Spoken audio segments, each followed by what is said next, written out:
ससुरवा के हाल तू बताव, कैसे कटेला दिन कहीं के सुनाव। अरे सुनबो तो पगला जेबा। अपना ससुरवा के हाल तू बताव, कैसे कटेला दिन कहीं के सुनाव।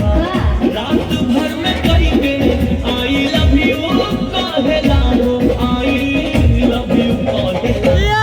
हम तो नीचे रहिले। अच्छा ये बात है। हम तो नीचे रहिले। पिया ऊपर रहेला। सच में हम तो नीचे रहिले।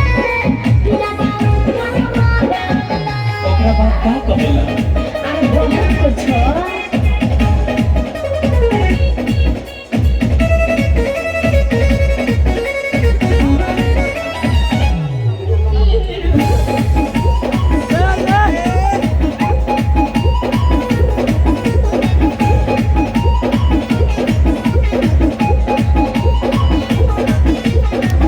गरम जवानी तोहर कैसे कैसे खाला हो।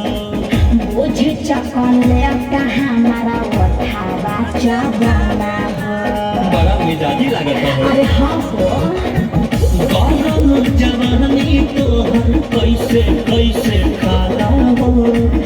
बुझ चकले हमारा उठावा चबला हो।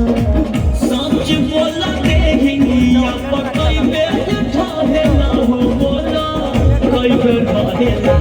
हम तो नीचे रहिले। बड़ी गजब है। हम तो नीचे रहिले। पिया ऊपर रहेला। हम तो नीचे रहिले। पिया ऊपर रहेला।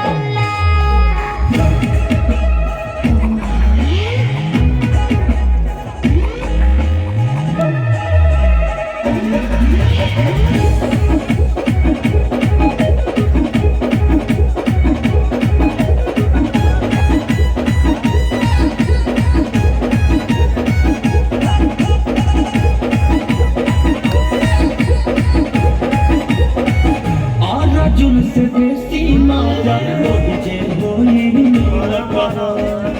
डे नाइट नहीं भर के पलंग बाटे हिलता हो। चुई चुई करावत हो। अरे हाँ हो। अर्जुन से बेसी मारा होई जे होई मिलता हो। डे नाइट नहीं भर के पलंग बाटे हिलता हो। सीबे सुमिसरा केने केने तोयला हो, केने केने तोयला। हम तो नीचे रहिले। हम तो नीचे रहिले। पिया ऊपर रहेला। हम तो नीचे रहिले। पिया ऊपर रहेला। अरे जाए दा छोड़ा, सेव चाकू पड़ गए चाहे।